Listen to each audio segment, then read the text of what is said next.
Olá pessoal, eu sou o Marcelo Apson e sejam bem-vindos ao canal literário. O que foi o movimento nihilista russo? Como Dostoiévski analisa o debate ateísmo versus teísmo? Os Demônios é uma boa obra para começar Dostoiévski? Fique comigo até o final, vamos descobrir juntos. Mas antes, se você é novo no canal e gosta de resenhas de grandes clássicos da literatura, book hauls, dicas e mais, então aproveite, já se inscreva no canal, ligue os sininhos para ficar por dentro dos lançamentos de vídeos que são feitos semanalmente. Deixe sua curtida. Lembrando que comprando qualquer obra aqui exposta ou qualquer outra, desde que pelos links abaixo, você apoia o canal com uma pequena comissão sem pagar nada a mais por isso. O seu apoio é fundamental. Pessoal, essa obra entrou aqui para o canal logo no começo, acho que em 2021, vocês que sugeriram. Evidentemente eu adoro Dostoiévski, mais hora, menos hora eu ia chegar nela, mas foi uma indicação de vocês, logo no começo do canal, e eu adquiri ela, mas eu só li recentemente. Não é uma obra fácil, já adiantando aqui aquela pergunta da introdução. É uma obra excelente, já digo de antemão, eu adorei. A grande questão dela é que o enredo é um tanto quanto assim, confuso, talvez propositadamente, eu vou até explicar o porquê. E de fato, Dostoiévski demora um pouco para pegar o ritmo. Essa obra tem umas 700 páginas, lá pela página 400 que de repente o livro parece que se torna outro livro. A ação começa a crescer desenfreadamente. Mas antes de entrar na obra, eu acho que como sempre vale muito a pena aqui a gente entrar um pouquinho na contextualização histórica da obra. A gente sabe que desde a Revolução Francesa em 1789 a Europa entrou num estado conturbado politicamente, né? A crise aí das monarquias, é verdade, elas ficaram indo e voltando nesse período aí do século XIX, mas em 1848 teve aí a Primavera dos Povos, né? Várias e várias revoluções sociais pela Europa inteira, em cerca de 50 países.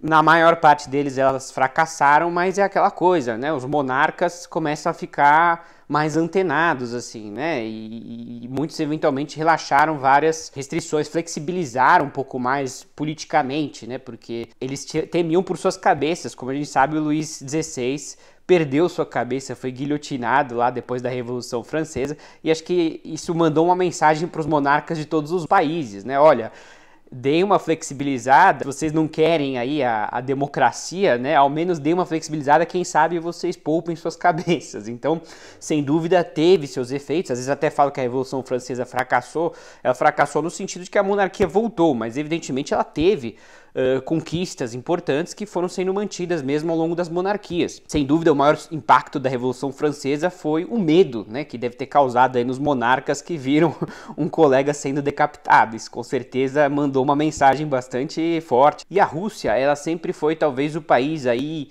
um dos, se não o mais, um dos mais assim atrasados politicamente, porque o czarismo era um absolutismo completo que perdurava por séculos, e ele resistia muito a essas mudanças, né? Talvez os outros monarcas foram mais inteligentes e foram flexibilizando para pelo menos se manterem no poder, né? Eles com menos poder, mas pelo menos estão lá sentados no trono com a cabeça sobre os ombros. Já os russos, eles até fizeram uma reforma ou outra, mas assim, nada significativa. A monarquia só terminou em 1917 com a Revolução Russa. A questão é que, talvez justamente, eu sempre faço esse ponto, né? Aí uma opinião pessoal minha, como o czarismo era uma força, né, absolutista, assim, né, tão repressora, formou-se por consequência, como se fosse uma reação, né, uma reação tão radical quanto a força dominante. Então estamos falando aí do movimento nihilista russo, movimento este que ganhou força aí no século XIX com as revoluções sociais, do qual o Dostoiévski fez parte, o Círculo Pietraszewski. Então, esta obra que vai retratar o nihilismo e um certo grupo revolucionário é a ficção espelhando a realidade, né? Dostoiévski de fato participou desse círculo. Então ele está nos dando, possivelmente, relatos de primeira mão. A questão é que o Dostoiévski ele foi preso em 1849, se eu não me engano, e ele foi quase executado, né? Aquela história que eu já venho falando aqui em vários vídeos do Dostoiévski, que ele foi levado à praça pública, viu 3 de seus colegas serem amarrados ao poste e no derradeiro momento um guarda anunciou que a sentença deles ia ser comutada. Eles não foram perdoados, ele passou uns anos na Sibéria, mas pelo menos se manteve vivo. E de fato esta experiência transformou-o profundamente, né? O autor, ele se tornou um cristão ortodoxo, fervoroso. Tanto é que eu até pensei que esta obra ia ser uma panfletagem cristã, assim, no sentido de que, olha só, tá vendo o que os nihilistas são capazes de fazer, quem não tem Deus no coração, né, olha só os atos terroristas que eles são capazes de fazer, mas eu não senti em nenhum momento da obra que este é o ponto, eu vou chegar lá, tá, o que é esse movimento nihilista aqui descrito na obra, o debate teísmo versus ateísmo, interessantíssimo. O que eu quis dizer é que, imagino eu que a fé de Dostoiévski era tão complexa como a dos personagens aqui no livro, né? Porque Freud diz que as personagens de um autor, na verdade, são facetas do mesmo autor. Isso eu acho interessantíssimo. E tal qual a fé dele possivelmente é complexa, assim também essa questão teísmo x ateísmo é muito complexa. A questão da moral. Tudo bem, é verdade, ele é o autor da frase, né? Se Deus não existe, tudo é permitido, mas aqui eu senti assim que este não foi exatamente o ponto que ele quis fazer aqui. Eu vou chegar lá. Eu acho que dá para chegar em conclusões interessantíssimas através dessa obra dele. Eu achei uma obra muito enriquecedora. Além de um enredo que demora um pouco a tomar ritmo, mas ele chega lá. Só para concluir, o movimento nihilista na Rússia tomou tal força que pouco mais de um mês depois do falecimento de Dostoiévski, certo? Dostoiévski, se não me engano, faleceu em 9 de fevereiro de 1881. Em 13 de março do mesmo ano, de 1881, os nihilistas assassinaram o czar Alexandre II com um atentado à bomba. Tamanha era a organização deles que eles tinham 3 pessoas para fazer o trabalho, o plano ABC, né? A primeira pessoa teve sua tentativa frustrada. Prenderam, né, o conspirador, só que eles não sabiam que tinham mais 2 ali na plateia, né? O czar estava passando em praça pública, alguma coisa assim, com a sua carruagem. A primeira bomba eu acho que acertou muito longe e acabou, não sei se ferindo alguém ou não, mas não pegou o alvo que era o czar. Mas eles não contavam com o fato que tinha um segundo ali, e esse segundo ele realmente conseguiu assassinar o czar. A título de curiosidade, ele não faleceu no momento. Ele ficou terrivelmente ferido, assim, não sei se as tripas para fora, coisas assim. E ele chegou no palácio e os relatos dizem que o médico falou que ele tinha 15 minutos de vida, né? E de fato ele faleceu no mesmo dia do atentado. Ele só não faleceu na hora ali, mas realmente... Depois descobriram que tinha um terceiro ali com uma maleta também pronto, caso o segundo falhasse. Então, assim, tamanha era a força desse movimento nihilista. O que é curioso é que Dostoiévski quase foi executado por participar do movimento nihilista. E a gente sabe que a censura era uma coisa muito prevalente na época. E essa é uma obra que vai tratar muito do nihilismo e até do socialismo. E muito me impressiona que ela não tenha sido censurada. Apesar de que toda a conclusão da obra, evidentemente, é contra o nihilismo, de certa maneira, né? Talvez por isso que o czar autorizou. A minha grande questão é que, geralmente, em regimes ditatoriais, quando se fala de censura, não se fala em descaracterizar o oponente, né? Ah, tá vendo? O socialismo não presta. Geralmente, um regime de censura, né, ditatorial vai dizer que o socialismo não existe, isso aí é uma invenção. E aqui não, aqui reconhece a existência do socialismo e tenta atacá-lo. Então eu achei muito interessante, até como que isso passou na censura. Mas, de novo, talvez porque ele quer pintar o quadro, né, dos socialistas como bastante negativo, talvez por isso que isso passou na censura da época. Essa obra foi escrita aí por volta do ano 1870, uns 10, 12 anos antes do assassinato desse czar Alexandre II. Vamos falar um pouquinho aqui das personagens da obra. Essa é uma obra que tem muitas personagens. Uma das minhas inscritas falou que tinha 52 personagens. Eu, francamente, não contei, tá, pessoal? Mas eu sei que tem muitos personagens mesmo. Eu vou falar, obviamente, de algumas aqui. Não tem como eu falar de todas, senão o vídeo vai ficar 3 horas aqui de duração. Então vamos lá. Acho que inicialmente nós temos Varvara Petrovna Stavrogina, né, uma senhora aristocrata, muito poderosa e rica. Essa história toda se passa numa cidadezinha que, se não me engano, nem se fala o nome. Tem essa cidadezinha, tem esse Vorietnik. Eu não sei, não é nos grandes centros, né, São Petersburgo, Moscou, apesar que, de novo, né, as personagens sempre estão indo e voltando desses grandes centros, mas o palco é mais na província mesmo.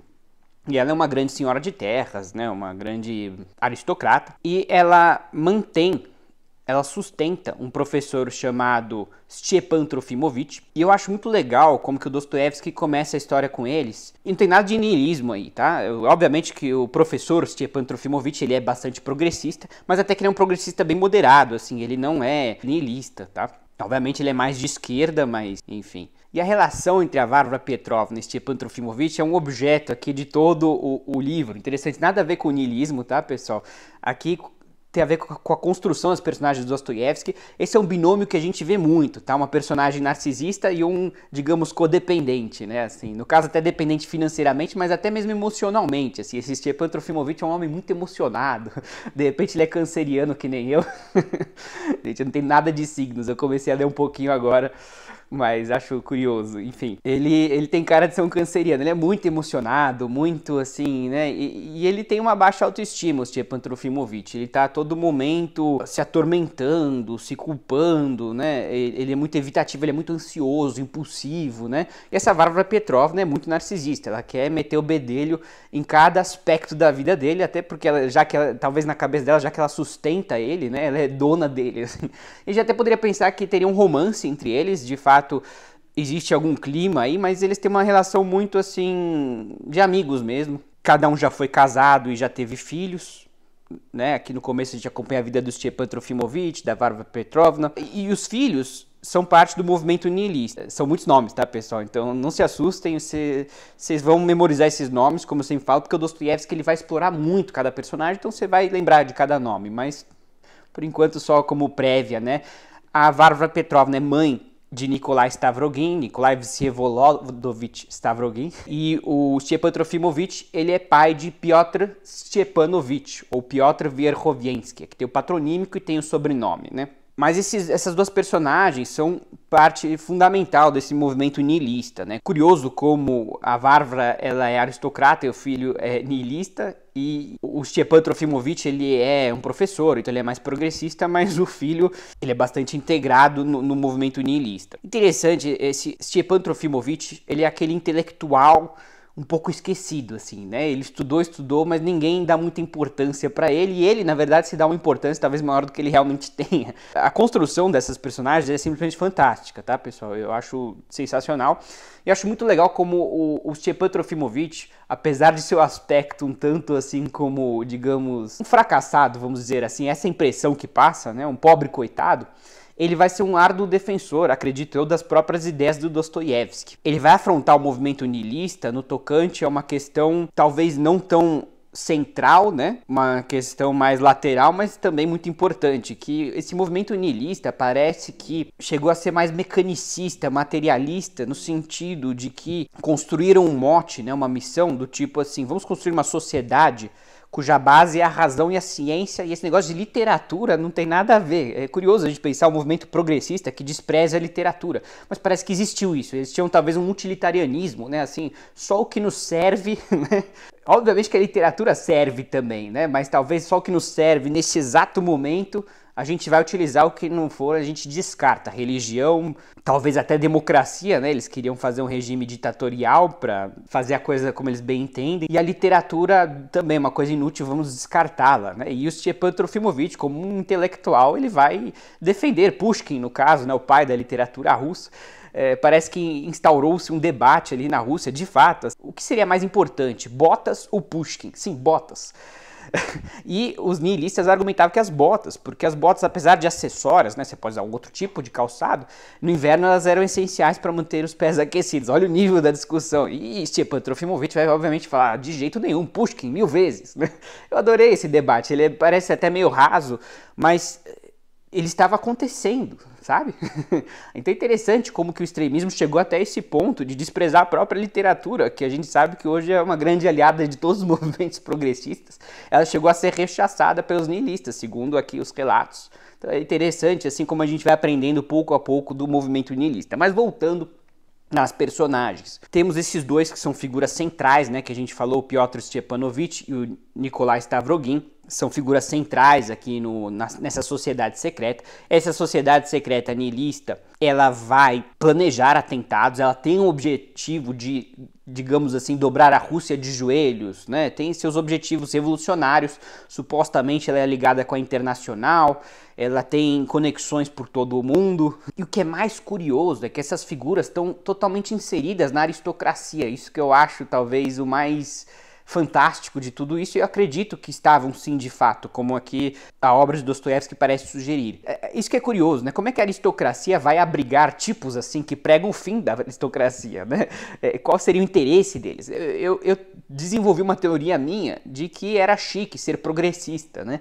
E talvez as próprias figuras aristocráticas, nós temos aqui até mesmo uma esposa de um governador, consegue imaginar a figura mais conservadora que essa, né? Um governador é alguém que, sei lá, nem foi eleito ali naquela época, porque ele era amigo do czar de alguma maneira, tinha alguma conexão, então ele foi colocado como governador da província. Não consigo imaginar título que deixaria a pessoa mais conservadora do que este, e mesmo assim eles organizam saraus literários, dos quais os niilistas participam ativamente. Diga-se de passagem que o governador não gosta muito deles, mas a esposa adora eles, assim. Mas talvez porque eles têm essa visão infantil de que eles só estão teorizando tudo isso é apenas teoria, e é chique, é bonito, né? Vamos pensar nos mais pobres e tudo mais, mas eles não realmente talvez acreditam que eles são capazes de ferir uma mosca, assim, né? Então eles estavam sempre participando desses círculos da alta sociedade, isso que é o mais interessante, assim, né? Eles não são relegados ali, né? Obviamente que as reuniões secretas não são feitas nos saraus literários, mas eles estão lá fingindo, né? Contracenando com a burguesia, com a alta sociedade, isso que eu acho sensacional, assim, né? Nós temos o próprio narrador, ele é uma personagem, se eu não me engano, Anton Lavrovievich, agora eu esqueci o nome dele, pessoal. É porque realmente ele é uma personagem muito inusitada. É uma espécie de narrador em primeira pessoa onisciente, eu nunca vi isso. E às vezes, por que eu digo tudo isso? Porque muitas vezes ele não está presente nas cenas, mas ele fala em primeira pessoa. É muito estranho, assim. É um foco narrativo um pouco confuso, mas assim, eu não acho que isso de maneira alguma prejudica a obra. Eu acho só que, obviamente, fica um pouco inverossímil a uma pessoa que sabe de absolutamente tudo, até mesmo o que o outro estava pensando em determinado momento. Às vezes ele vai falar dos relatos que ele recebeu e tudo mais, mas os relatos são muito precisos, sabe? Às vezes o Dostoiévski joga aquela imprecisãozinha, olha, escutei que foi mais ou menos assim a cena. Eu acho até isso legal porque contribui para verossimilhança.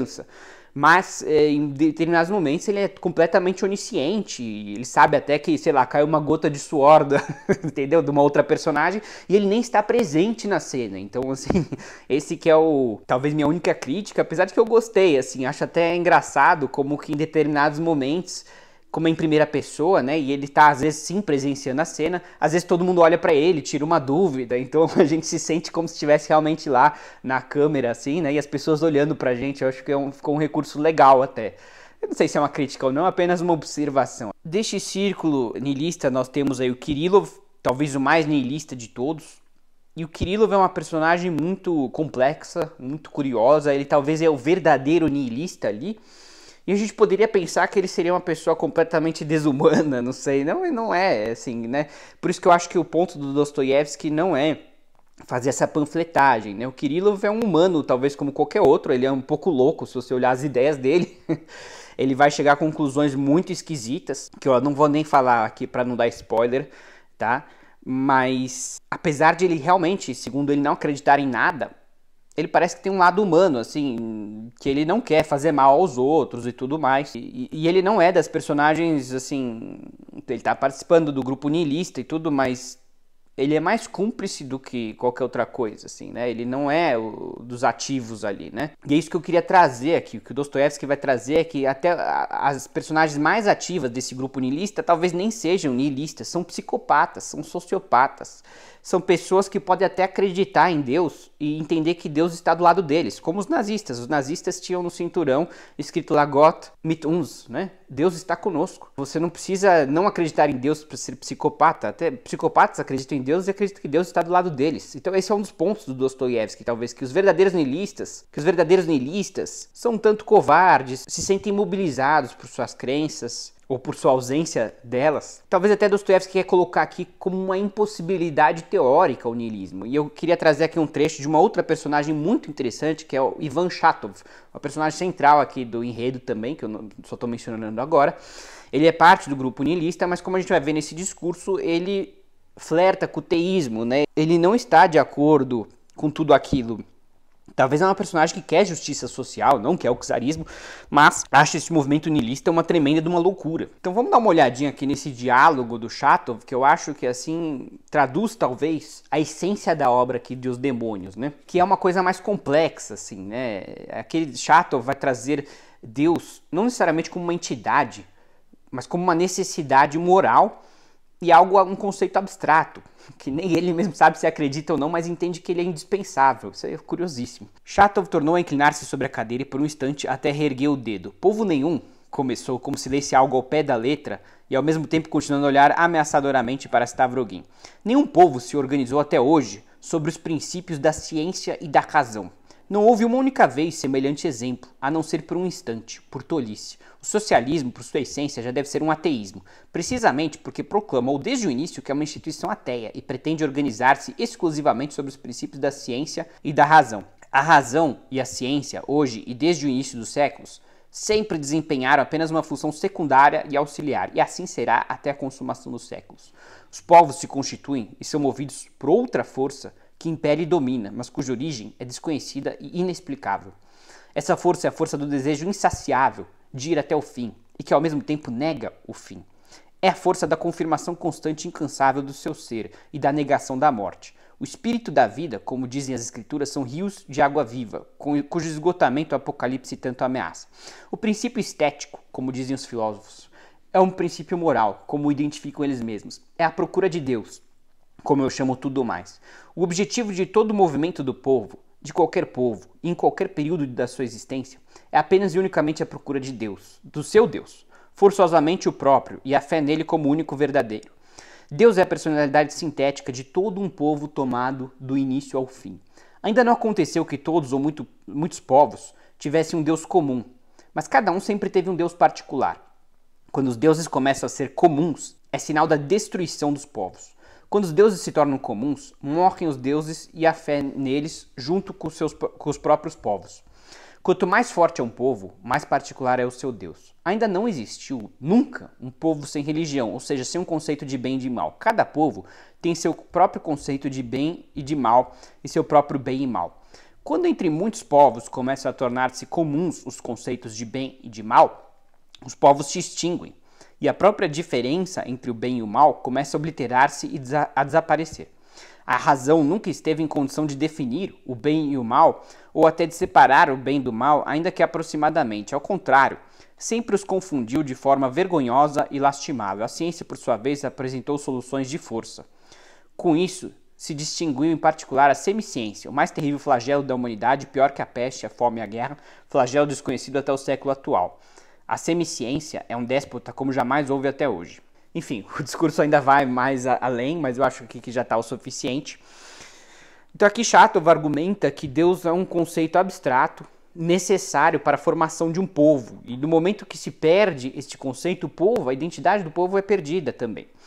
Não estou concordando nem discordando, só estou dizendo que ele faz um ponto aqui muito interessante. De fato, é difícil a gente imaginar um povo, né, na história que se constituiu sobre os princípios da razão e da ciência. Ele tem um ponto aqui, mas eu acho que o ponto dele, fundamental, é que você precisa acreditar em alguma coisa. Não estou falando nem de Deus aqui, estou falando, por exemplo, a gente acredita, bem ou mal, todo mundo aqui acredita que a vida humana é santa, e aqui não é uma discussão sobre interrupção de gravidez ou não, estou falando assim, a vida humana é santa no sentido de que você não pode matar ninguém, né? É simples assim. Tudo bem, tem hoje em dia até pena de morte, mas é uma coisa até que está sendo extinta. Mas talvez o que Chatov quer dizer é que nós temos alguns axiomas, algumas coisas que a gente assume como verdade, mesmo sem ter nenhuma prova, né? A gente tem os nossos dogmas, mesmo não religiosos. Você negá-los é negar talvez sua humanidade, assim, né? Eu acho que esse é um dos pontos fundamentais da obra, que o niilismo é uma espécie de impossibilidade teórica, porque até mesmo o mais niilista ali, ele se importa com a vida humana alheia, né? Ele tem sentimentos também, ele tem coisas que não podem ser explicadas dentro de si. Nisso eu acho que talvez eu comece a entender melhor, não sei, aqui é a minha reflexão como leitor, né, a diferença entre niilismo e ateísmo, né? O ateísmo talvez seja uma possibilidade, no sentido da pessoa não acreditar num poder maior, mas ela talvez ainda acredite na santidade da vida, alguns princípios básicos fundamentais, o respeito ao próximo e tudo mais. Tem certos dogmas que a pessoa tem e não tem muita explicação para isso. Agora, o niilismo, você simplesmente dizer que absolutamente tudo é relativo, até mesmo, por exemplo, o respeito pela vida alheia, isso leva a pensamentos utilitarianistas, né? Do tipo assim, bom, para chegar na revolução a gente precisa cortar 100 cabeças. Esse tipo de pensamento, ele é muito explorado aqui. Só que na hora do vamos ver, esses teóricos talvez são covardes, porque eles têm essa humanidade. E aqueles que realmente vão até os finalmente, eles simplesmente não se debruçam sobre a questão. Acho que isso que é o choque de realidade aqui, né? Ninguém é frio a ponto de fazer contas. É como o Raskolnikov, talvez. É muito raro a gente pensar no indivíduo assim, alguém que realmente fez contas e falou, chegou nas conclusões e falou, então eu vou fazer isso. Tem psicopatas por aí, mas esses psicopatas eles não estão se debruçando sobre essa questão ou não. Eles, na verdade, eles podem até acreditar que existe Deus, eles podem até acreditar nessa santidade da vida, só que eles deturpam tudo isso para o engrandecimento pessoal. Eles pensam assim, não, eu estou eliminando essa pessoa para um bem maior e tudo mais, né? Mas não é propriamente nihilista, a pessoa pode até acreditar em várias coisas ali, né? Então eu acho aqui que, de novo, o que talvez Dostoiévski está criticando aqui é que é impossível você não acreditar em nada. Não estou nem falando de Deus aqui, estou falando não acreditar em certos dogmas, né? Você pode até ser ateu, talvez segundo a minha leitura aqui que eu entendi, apesar de que ele fala, né? Se Deus não existe, tudo é permitido. Mas talvez justamente esse Deus que ele está colocando aqui é esse Deus de Chatov. É um Deus que não é necessariamente aquela entidade, como diz Freud, que é pai, né? Ele está aqui falando simplesmente de um código moral, né? Que é impossível você não acreditar em um código moral, alguma coisa que é dogmática. E ainda bem, o Slavoj Žižek, grande filósofo que eu gosto muito, ele fala assim, ainda bem que nós temos dogmas, né? Que a gente não fica discutindo se pode ou não matar, se pode ou não, né, roubar. Obviamente que nós temos dogmas ali, você não precisa ficar debatendo certas questões morais, né? Certas questões morais são completamente ultrapassadas, né? A gente não precisa rediscuti-las. É bom ter alguns dogmas, acho que esse que é o ponto aqui, né? E acho que o título, Os Demônios, né? Talvez para mostrar até onde pode chegar a maldade humana, que é realmente surpreendente, assim. Você vai se surpreender com tudo que vai acontecer aqui. Eu nunca vi um enredo tão caótico. Como sempre, Dostoiévski ele vai começar mais devagar. Eu até lembro, a gente fez aqui uma leitura coletiva, né? O pessoal falou, poxa, Marcelo, estamos na página 130 e só aconteceu a apresentação das personagens? Eu falei, só aconteceu a apresentação das personagens. Dostoiévski ele vai no seu ritmo, mas é isso, né? Se você não se envolve com as personagens, você não vai ter nenhum carinho por elas quando elas se forem. E essa é uma obra aqui que Dostoiévski elimina muitas personagens daqui. Parece o George Martin lá do Game of Thrones. Talvez ele até se inspirou no Dostoiévski, que eu nunca vi uma obra tão letal aqui do Dostoiévski. Mas esse é o fato, né? Você só se envolve com uma personagem através dos diálogos, não tem outro jeito, né? Essa personagem vai falar e você vai entender qual é o caráter de cada personagem e vai criar alguma intimidade com ela, né? E você vai criar carinho por cada personagem. Aqui tem vários personagens, então ele vai mostrar muito essa época conturbada politicamente, do niilismo e tudo mais, né? Eu acho que esse aqui é uma obra que ela tem tudo aqui, né? Sociedades secretas, assassinatos, tudo que você pode imaginar, enredo bastante caótico. A única coisa é que demora um pouco pra gente chegar lá. A gente vai sendo apresentado à alta sociedade russa. A gente vai entrar a fundo na vida de cada personagem. Stepan Trofimovich é uma figura. Ele é muito emocionado. Eu acho que você vai se divertir mesmo nessas primeiras 400 páginas. A gente vai acompanhar os dramas desse Stepan Trofimovich. Ele vai ser meio que a personagem central e aos poucos o foco vai passando pros filhos, né, da Varvara e do Stepan. E os demais membros do círculo. Tem o Virginsky, tem o Shigalov. Esse Shigalov é um grande utilitarianista. Ele tem ideias loucas, assim, né? Eu não posso nem falar as ideias aqui, eu sou capaz de ser banido no YouTube aqui, mas leiam e vocês entenderão. Eu achei uma obra muito rica sobre todos os aspectos, né? Eu gostei muito do debate.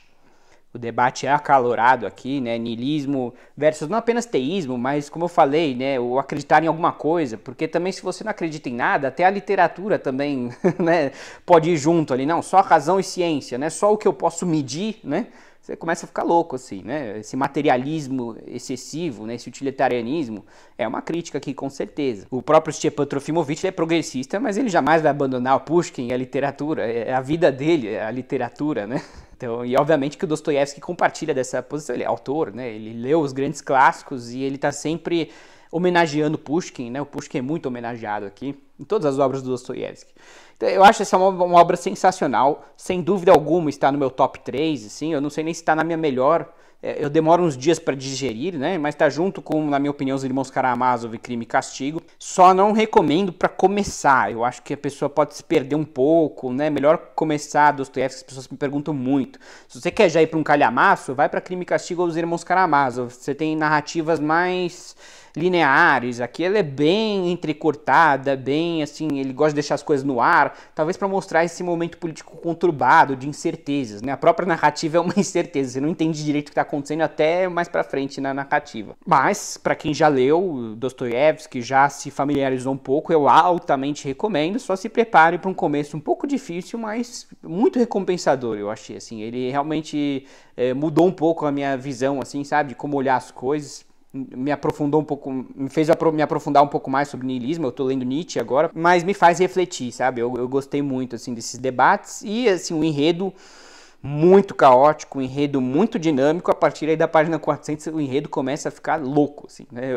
A gente brincou lá no grupo, parecia um outro livro. Realmente, você leva um susto, você fala, que é isso que eu tô lendo aqui? Começa a ler desgraça atrás de desgraça, assim, né? Mas é isso, pessoal, espero que vocês tenham gostado da resenha. Comentem aí embaixo se vocês já leram a obra, quais outras obras do Dostoiévski que vocês já leram, e nos vemos numa próxima. Obrigado pela audiência.